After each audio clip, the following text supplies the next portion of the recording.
नमस्कार, इन खबर में आपका स्वागत है। मैं विद्याशंकर तिवारी हूँ।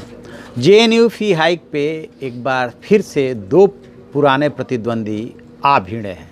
जी हाँ, हम बात कर रहे हैं केंद्रीय मंत्री गिरिराज सिंह और जेएनयू छात्र संघ के पूर्व अध्यक्ष कन्हैया कुमार की। दोनों जाकर के बेगूसराय में भी भिड़े थे चुनाव के दौरान।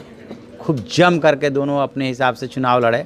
अंततः गिरिराज सिंह जीत गए थे, ये बात अलग है, लेकिन कन्हैया कुमार सिर्फ देश ही नहीं दुनिया के अट्रैक्शन का केंद्र बन गए थे। उनका चुनाव सबके जुबान पे चढ़ गया था, इतनी ज़बरदस्त उन्होंने चुनाव प्रचार किया था। उसके पहले जब 2016-17 में बात हुई थी, जेएनयू में जो कुछ भी हुआ था, जिसके बाद टुकड़े टुकड़े गैंग कहा जाने लगा, और अब एक बार जब जेएनयू के छात्र जो है फी हाइक का विरोध कर रहे हैं, तब देर से सही लेकिन दोनों ने मुंह खोला और एक साथ खोला। एक तरफ जहां कन्हैया कुमार ने फेसबुक पे ये एक आर्टिकल लिखा और फिर उसको ट्वीट किया कि फी हाइक ज़रूरत है या साजिश, और उसमें उन्होंने सवाल उठाया कि क्या हम इतने बच्चों को 5,000-7,000 बच्चों को अच्छा एजुकेशन नहीं दे सकते। इसको लेकर के लोगों ने उन्हें ट्रोल करना शुरू कर दिया। उन लोगों ने पूछा, जो ट्रोल कर रहे हैं, कि आप लोग आतंक गद्दार हैं या फिर जेएनयू में जाकर के गद्दार बने। खैर, सोशल मीडिया पे कोई लगाम तो है नहीं, कोई कुछ भी कह सकता है। उधर से गिरिराज सिंह गरजे, उनका कहना ये है कि उनका भी स्टैंड सबको पता है कि वो क्या कह सकते हैं। उनका कहना ये है कि जेएनयू में फीस बढ़ोतरी पर स्टूडेंट के प्रदर्शन पर जो कुछ भी हो रहा है, वो जो है फीस वापसी तो महज एक बहाना है, और इन छात्रों का मकसद तो असल में जेएनयू को अर्बन नक्सलाइट का गढ़ बनाना है। बहुत हार्ड शब्द का इस्तेमाल कर रहे हैं उन्होंने। जो कांग्रेस के नेता हैं दिग्विजय सिंह, उनको भी आड़े हाथों लिया, और फिर आगे वो उन्होंने लिखा कि फीस वापसी की मांग जो है कहाँ तक जाया जाए। जेएनयू के छात्रों के लिए 300 रुपये तो कुछ भी नहीं है, ना ही वे इस रकम की कद्र करते हैं। ये टुकड़े टुकड़े गैंग हमेशा अच्छे छात्रों, शिक्षकों और पत्रकारों के साथ दुर्व्यवहार करते हैं। वे अफजल गुरु जैसे आतंकियों की बरसी मनाते हैं। इस तरह की चीज़ें देश स्वीकार नहीं करेगा।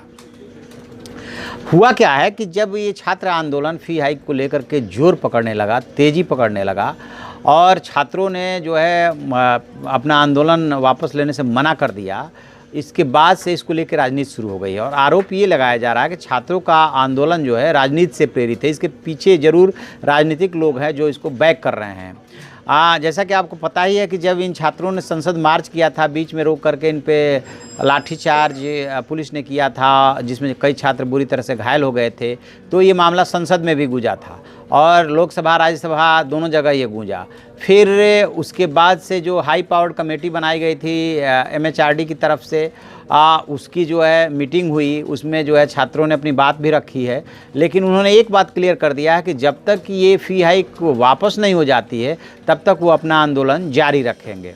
तो अब देखते हैं कि कन्हैया कुमार और गिरिराज सिंह जिस तरीके से आ करके बहुत दिनों बाद, यानी कि आप कह सकते हैं कि अप्रैल मई में जो चुनाव हुआ था इसी साल, उस दौरान तो दोनों की भिड़ंत हुआ करती थी। दोनों एक दूसरे के खिलाफ जो है जितना बोल सकते थे बोला करते थे, लेकिन अब फी हाइक वाले पे ये कह सकते हैं कि दोनों को अपनी स्ट्रेटजी भी हो सकती है। दोनों एक साथ बोले हैं, यानी कि एक दूसरे के काट पे बोले हैं, और ये जो दोनों बातें बोली जा रही है, ये दो वर्गों का प्रतिनिधित्व कर रहे हैं। ये बात सही है कि एक तरफ ये आवाज़ उठ रही है कि ज़ोर शोर से उठ रही है छात्रों की आवाज़ कि हमें जो है एजुकेशन हमारा राइट है, और इसे जो है सस्ता या फ्री ऑफ कास्ट मिलना चाहिए, और इसी के लिए आंदोलन कर रहे हैं। और साथ में इन बच्चों ने, छात्रों ने इस बार, अब की बार ये भी जोड़ दिया है कि सिर्फ हम जेएनयू के छात्रों के लिए डिमांड नहीं कर रहे हैं, हम हर उस छात्र के लिए डिमांड कर रहे हैं जो पढ़ाई करना चाहते हैं और वो पैसे की वजह से पढ़ाई नहीं कर पाते। लिहाजा या तो निःशुल्क होना चाहिए या एकदम कम चार्ज लगना चाहिए।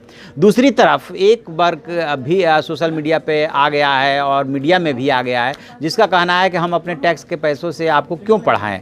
आप जब 10+2 कर रहे होते हैं, तब तो आपके पेरेंट्स जितना भी 1-1.5 लाख रुपए का खर्च आता है साल में, वो बियर करते हैं, और जेएनयू में आते ही आप ये बात भूल क्यों जाते हैं, आप अचानक गरीब क्यों हो जाते हैं। तो दूसरा वर्ग ये भी कह रहा है। और साथ में ये जो गिरिराज सिंह वाली आवाज़ है वो भी है कि जेएनयू तो अर्बन नक्सलाइट का गढ़ हो गया है, ये लाल गढ़ है, हमेशा समस्या पैदा करता रहता है और दूसरे छात्रों को भड़काता भी रहता है। तो इस तरीके से ये एक बार फिर से कन्हैया कुमार और गिरिराज सिंह में टग ऑफ वार शुरू हो गया है। और गिरिराज सिंह कह सकते हैं कि पहले ऐसे बड़े नेता हैं, क्योंकि केंद्रीय कैबिनेट मंत्री हैं, जिन्होंने उन्होंने छात्रों के आंदोलन के खिलाफ खुल करके बोला है। अदरवाइज अभी दूसरी और तीसरी पंक्ति के ही सत्ताधारी दल के नेता बोल रहे थे, कोई केंद्रीय मंत्री इस तरह का बयान नहीं दे रहा था। पिछले दिनों जब HRD मिनिस्टर उधर JNU कैंपस में गए थे वो किसी मीटिंग में भाग लेने के लिए, तब छात्रों ने उनको घेर लिया था। 3 घंटे तक वो घिरे रहे थे, बाद में कुछ थोड़ी बहुत रियायत भी दी थी, लेकिन उससे छात्र संतुष्ट नहीं हुए थे। अलबत्ता उन्होंने कुछ कहा नहीं था। केंद्रीय जो HRD मिनिस्टर है रमेश पोखरियाल, उन्होंने कुछ कहा नहीं था। और अभी भी ध्यान नहीं आ रहा है किसी केंद्रीय मंत्री ने इस आंदोलन को लेकर के कोई बहुत हार्श बयान दिया हो। ये गिरिराज सिंह का पहला ऐसा बयान है जो साफ साफ जाहिर कर रहा है कि राजनीतिक उकसावे पे किया जा रहा है और इनका मकसद छात्रों की भलाई नहीं बल्कि अपनी स्वार्थ सिद्धि करना है। और JNU जो है नक्सलियों का गढ़ बनता जा रहा है, अर्बन नक्सलियों का।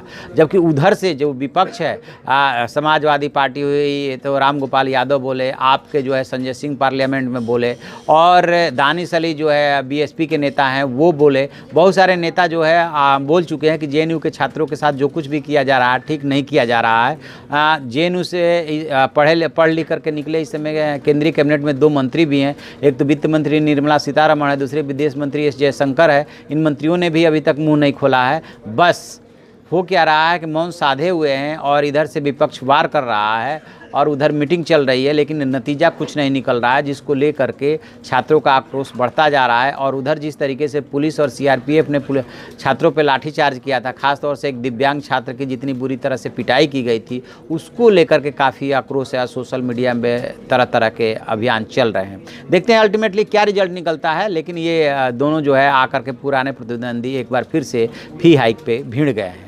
तो आप ऐसी खबरों के लिए देखते रहिए हमारा डिजिटल चैनल इन खबर। Thank you. इन खबर चैनल को सब्सक्राइब करें और बेल आइकन दबाना ना भूलें।